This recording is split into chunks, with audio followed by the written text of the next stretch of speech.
Assalamu alaikum to all students and viewers. In the previous lecture, we discussed about the factors which affect the enzymes activity. यानी वो factor जो enzymes के activity और इसके function को effect करता है, इस पर हमने डिस्कशन किया था और लास्ट में हमने को फैक्टर्स और एक्टिवेशन एनर्जी को डिस्कस किया था।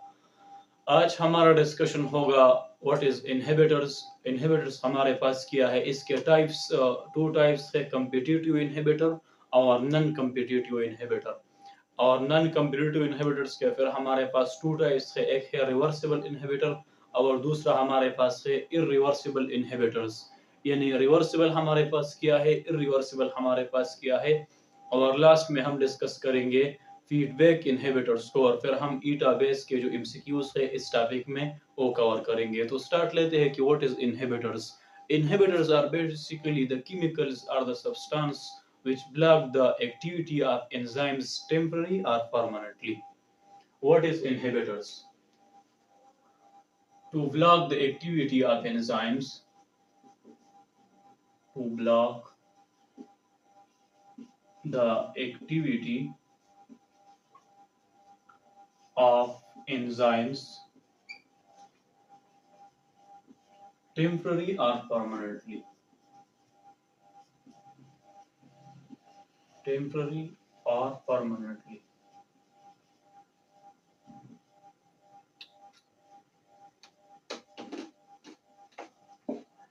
यानी वो सब्सटेंस वो केमिकल जो एंजाइम्स के एक्टिविटी को टेम्पररी या परमानेंटली ब्लॉक करता है, इसको हम कहते हैं इनहिबिटर्स। फॉर एग्जांपल हमारे पास सल्फोनामाइड्स एक इनहिबिटर है,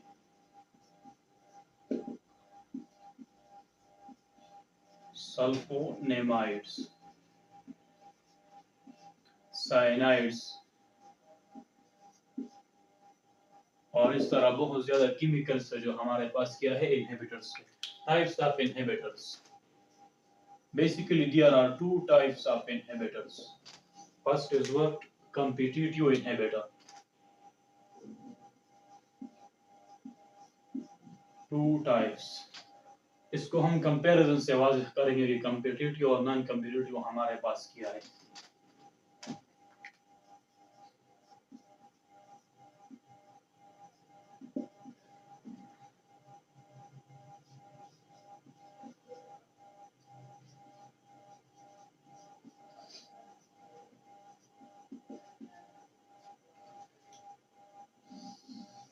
what is competitive inhibitor?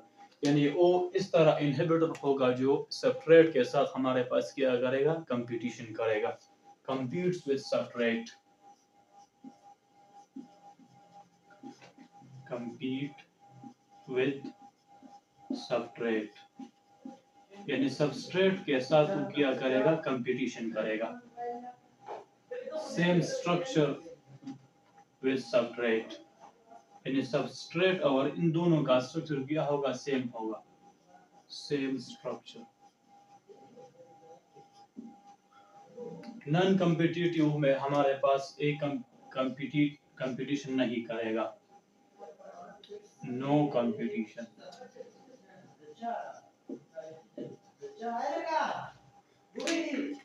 Does not same structure with substrate, no same structure।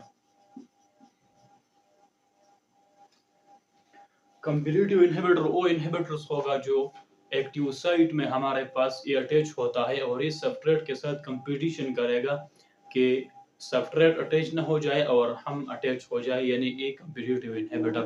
Substrate और कंपैरेटिव इनहिबिटर दोनों का शेप जो होता है ये सेम होता है और ये एक साइट के लिए दोनों क्या करेगा, कंपटीशन करेगा, यानी ये दोनों एक्टिव साइट पर अटैच होता है। और नॉन कंपैरेटिव जो इनहिबिटर्स होता है ये इसका स्ट्रक्चर सबस्ट्रेट के साथ इस सेम नहीं होता है और न वो एक्टिव साइट पर अटैच होता है, ये एक अदर साइट पर अटैच होता है और इसको हम कहते हैं एलोस्टेरिक साइड। आपने एमसीक्यूज के लिए याद करना है कि the non-competitive inhibitor attached to the enzymes with other side and this side is called allosteric side। allosteric side, allosteric side यानी नॉन कंपैरेटिव जो इनहिबिटर होगा ये एंजाइम्स के एक्टिव साइट पर अटैच नहीं होता है, ये एंजाइम्स के अदर साइट पर अटैच होता है और इसको हम कहते हैं एलोस्टेरिक साइट।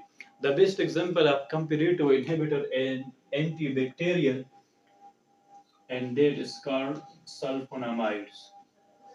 सल्फोनेमाइड्स। आपने इसको एमसीक्यूज के लिए याद करना है कि हमारे पास which one is competitive inhibitor and which one is non competitive inhibitor। Text book में हमारे पास एक एग्जांपल है competitive inhibitor के और वो है sulphonamides. Sulphonamides anti bacterial drug है और ये क्या है, ये एक competitive inhibitor है। टेक्स्ट बुक में ये सिर्फ एक एग्जांपल इसने दिया है, आपने इस एग्जांपल को याद करना है। नॉन कम्पिटिटिव इनहिबिटर में हमारे पास हेवी मेटल्स, जितने भी हेवी मेटल्स है, हेवी मेटल्स और हेवी मेटल्स के साथ साथ साइनाइड्स,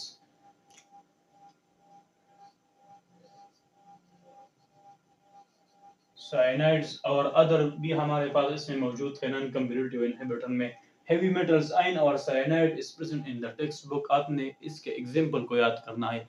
वो आपसे एमसीक्यूज में इस तरह नहीं पूछ रहे कि the definition of competitive inhibitor is the or the definition of non-competitive inhibitor is the।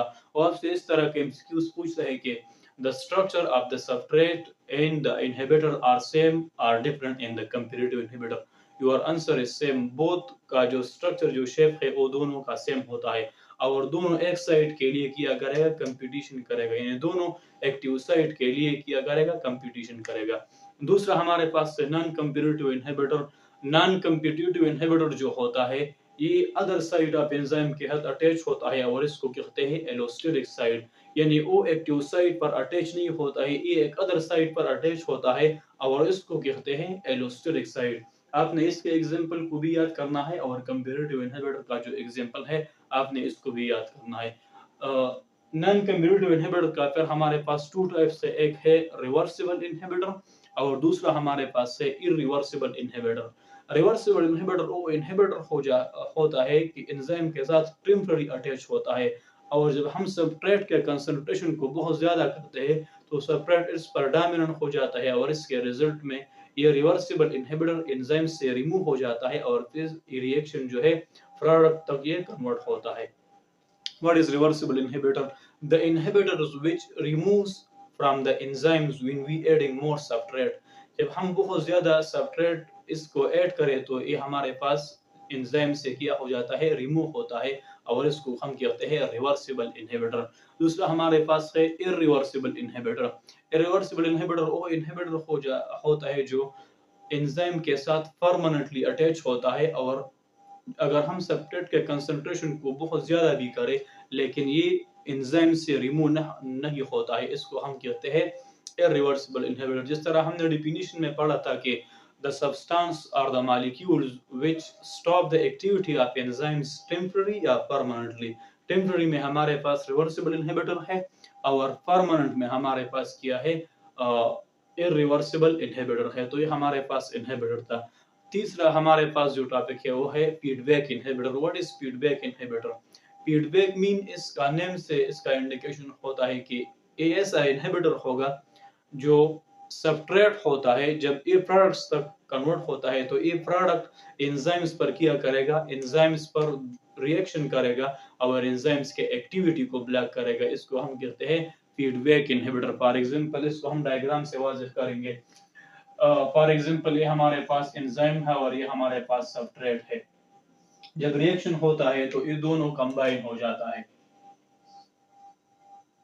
इस तरह हमारे पास ये दोनों कंबाइन होते हैं तो ये सब्सट्रेट आ जाता है और इस एंजाइम्स के एक्टिविटी को ब्लॉक करता है, इसको हम कहते हैं व्हाट इज फीडबैक इनहिबिटर। यानी ये फीडबैक करेगा और एंजाइम्स के एक्टिविटी को क्या करेगा, ब्लॉक करेगा, इसको हम कहते हैं फीडबैक इनहिबिटर। यानी रिएक्टेंट जब प्रोडक्ट्स तक कन्वर्ट होता है तो ये प्रोडक्ट्स खुद ही इस एंजाइम के पर क्या करेगा, अटैक करेगा और इसके साइट को ब्लॉक करेगा, इसको हम कहते हैं फीडबैक इनहिबिटर्स। तो ये था हमारा लेक्चर इनहिबिटर्स। अगर हम अपने लेक्चर को थोड़ा सा रिकैप करें कि हमने किन किन चीज़ों पर डिस्कशन किया तो फर्स्ट ऑफ ऑल हमने इनहिबिटर को डिस्कस किया कि इनहिबिटर हमारे पास क्या है। फिर हमने कंपैरेटिव इनहिबिटर्स और नॉन कंपैरेटिव इनहिबिटर को डिस्कस किया। आपने एमसीक्यूज के लिए इसका एग्जांपल याद करना है कि ये सल्फोनामाइड हमारे पास कंपैरेटिव इनहिबिटर है या नॉन कंपैरेटिव इनहिबिटर है। सब्सट्रेट और ए कंपैरेटिव इनहिबिटर का शेप डिफरेंट है या सेम है। ये दोनों एक साइड के लिए या डिफरेंट साइड के लिए कंपटीशन करेगा। इस तरह के एमसीक्यूज आपसे पूछते हैं। वो आपसे डिफिनीशन नहीं पूछ रहे कि कंपैरेटिव इनहिबिटर का डिफिनीशन क्या है या नॉन कंपैरेटिव इनहिबिटर का डिफिनीशन क्या है, इस तरह वो आपसे नहीं पूछता है। वो आपसे इसका एग्जांपल पूछेगा कि सल्फोनामाइड क्या है, साइनाइड्स क्या है। इस तरह हमारे पास हेवी मेटल्स आयन क्या है, फीडबैक इनहिबिटर्स हमारे पास किस तरह आ जाता है। तो ये था आज का हमारा लेक्चर। आपने एमसीक्यूज के लिए जो पॉइंट्स होते हैं चैप्टर के एंड में, आपने इस पॉइंट को भी क्या करना है, याद करना है। वो अक्सर आपसे इस पॉइंट से वो एमसीक्यूज बनाते हैं। फॉर एग्जांपल हमारे पास बायो एनर्जेटिक्स है, चैप्टर नंबर 4। फूड और रेस्पिरेशन में हमारे पास टॉपिक में कोई डिस्कशन नहीं है कि ये ATP, there is no ATP formation in the food और रेस्पिरेशन। लेकिन अगर आप की पॉइंट्स में इस एमसीक्यूज को देंगे तो इन द फूड और रेस्पिरेशन लास्ट में हमारे पास एक की पॉइंट्स है टेक्स्ट बुक के की पॉइंट्स में बायो एनर्जेटिक्स के अंदर। और वो इस तरह है कि इन फूड और respiration there is no formation of ATP molecule, यानी एटीपी फूड और रेस्पिरेशन के अंदर हमारे पास नहीं है। हमारे कहने का मतलब ये है कि आपने की पॉइंट्स को भी याद करना है। वो अक्सर की पॉइंट से भी एमसीक्यूज बनाते हैं और एक्सरसाइज के एमसीक्यूज भी आपने याद करना है। वो एक्सरसाइज से भी एमसीक्यूज बनाते हैं। इंशाल्लाह नेक्स्ट लेक्चर में हम बायो एनर्जेटिक्स को स्टार्ट करेंगे। बायो एनर्जेटिक्स हमारे पास किया है, इसमें हम लाइट रिएक्शन, डार्क रिएक्शन को डिस्कस करेंगे, फोटोसिंथेसिस को डिस्कस करेंगे, ग्लाइकोलाइसिस को डिस्कस करेंगे, डार्क रिएक्शन को डिस्कस करेंगे, डिफरेंशिएशन लाइट और डार्क रिएक्शन में हम डिस्कशन इस पर करेंगे। क्रिप्स साइकिल हमारे पास किया है, इलेक्ट्रॉन ट्रांसपोर्ट चेन किया है, C4 फोटोसिंथेसिस किया है, फोटो रेस्पिरेशन है, chemiosmosis synthesis of ATP, ATP का फॉर्मेशन केमिकली किस तरह होता है। इन सब टॉपिक्स को हम बायो एनर्जेटिक्स के अंदर क्या करेंगे, कवर करेंगे। अगर आपका कोई भी क्वेश्चन है या कोई प्रॉब्लम है इस लेक्चर के हवाले से, you can ask in the comment section. Thank you.